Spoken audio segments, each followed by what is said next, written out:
Hello friends, Shri Swami Samarth. तर मी अनुष्का तुमच्यासाठी आज खास मिनी ब्लॉग घेऊन आलेले आहे. पटापट अर्ध्या तासात कसं मी जेवण केलं. आणि त्याआधी सगळ्यांना थँक्यू की माझे पहिलीचे सगळे मिनी ब्लॉग तुम्ही लाईक आणि तुम्हाला सगळ्यांना खूप आवडलेले आहेत, त्यासाठी मनापासून थँक्यू. आणि इथे पटापट कांदा कापून घेतलेला आहे सुका जवला करण्यासाठी. आणि ते जे मिक्स मासे आहेत करपट, त्याची कढी करणार आहे. आणि ही कढी मी वाटून घेतलेली आहे कांदा, खोबरं, मिरची आणि चिंच घालून.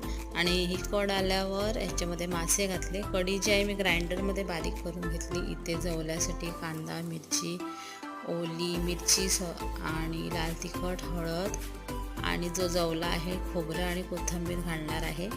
तर इथे पटापट अर्ध्या तासात कसं मी फास्ट जेवण केलं. आणि मिनी ब्लॉग म्हटलं तुमच्यासाठी छोटा काढूया. आणि तुम्हाला जर माझे मिनी ब्लॉग आवडत असतील तर चॅनलला लाईक, शेअर आणि सबस्क्राईब करा. असेच छान नवीन व्हिडिओ बघायला मिळणार आहेत.